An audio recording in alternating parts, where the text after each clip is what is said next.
Hey, what's going on, guys? Welcome to the Final Fantasy FFXI video, and today we're only talking about 2 units here.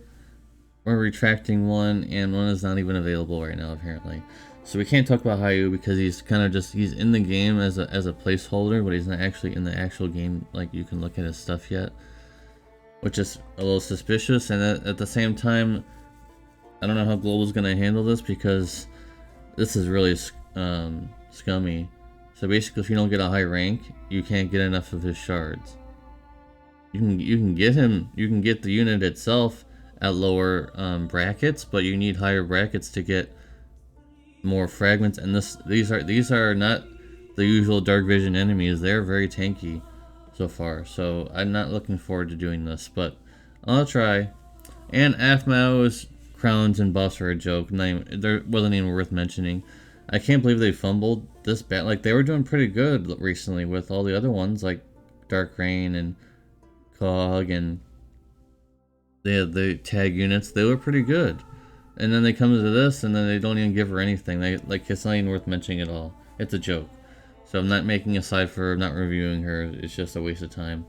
Anyways, let's get into Extreme Lady Shantotto. Her STMR is a hat that has 86 magic, so that's the highest now, I believe. On JP at least. And it's near Global's stats now. Near it. You remember, I think it's like 90, right? For the crown. 150% dark amp. Unlockable quadcast. She has 160 times mod buff plus the store buff on a cooldown. Both of them on the same thing. She has some killers, 200% magic TDH and 100% LB damage, pretty standard. 500% cap, pretty standard. 200 times mod for black magic, and it's a passive. And she also has a 250 times mod for black magic when you use her SLB. So this is just an example. She has other black magic too, like freeze and quake and things like that. But tornado is the easiest to use. A lot of units have it that you would want to use them with. So 570 times tornado chain that you're able to quadcast. That's pretty impressive. That's a pretty impressive number. Of course, you need to use your SLB first, but it's permanent, which we'll be talking about right now. 40% Rod Imperil, which is very high for a non-premium. This is not a premium unit, by the way. 130% Dark Imperil, 330 times dark magic damage. One hit, 250 times mod for black magic for those amount of turns. So pretty good. After you use your SLB, you can go ahead and tornado chain to your heart's content. That will be doing a lot of damage for sure. And that, again, especially against wind weak enemies, this will be doing a lot of damage for sure. Very nice.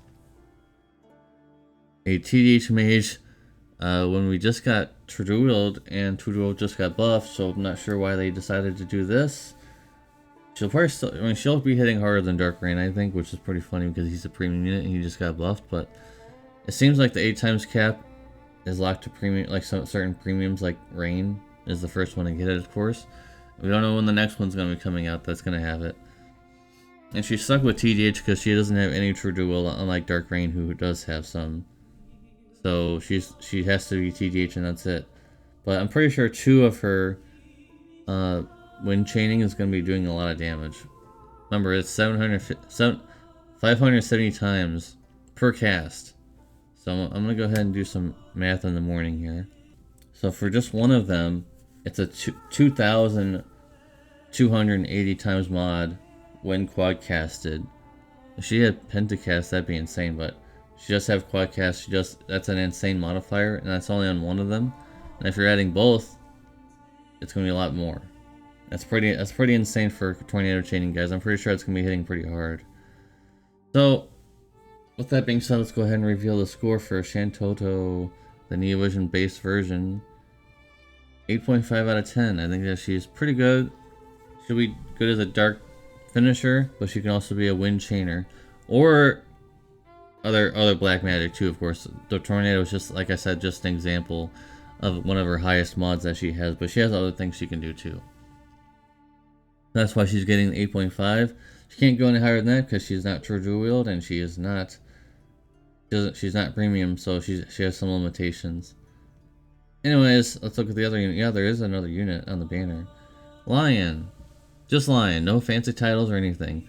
And her S2 more ironically is actually pretty good now because of the True Dual meta coming into focus. So it's a one-handed dagger, which a lot of time we'd be complaining that it's not two-handed, but it's actually we actually want it to be one-handed. And it also has Aquatic Killer, which is pretty rare, but it is a dagger, so you just get fire under flat attack for it. Most likely not stackable. So, light, fire, wind, and earth aim weight chaining. She also has bolting strike, but it's a little weak. But at least it's something. A unique thing that she has for one use is 160% light and peril, and also 89% defense and spirit break on the grandest, like I mentioned. So for turn 1 kills, just one turn shots. This is pretty good to use. On separate cooldowns, she has 150% human and machine killer. Meh. We have better on buffers and things, but it's okay, I guess, as like a emergency or just someone who can do it.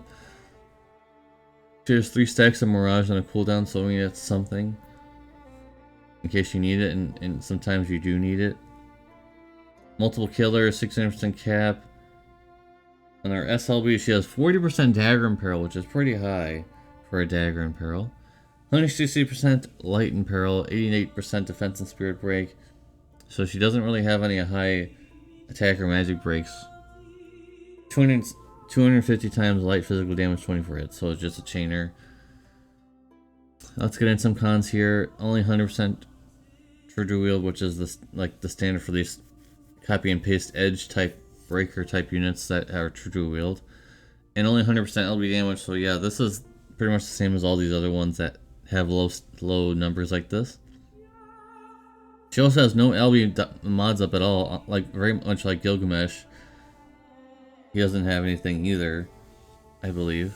And even though her dagger and peril is high, it's pretty niche. Not really many people are equipping daggers, so it can be as high as it wants, but not many people are going to be using dagger and peril, unfortunately. Very much like Kid, who's focused on dagger and peril.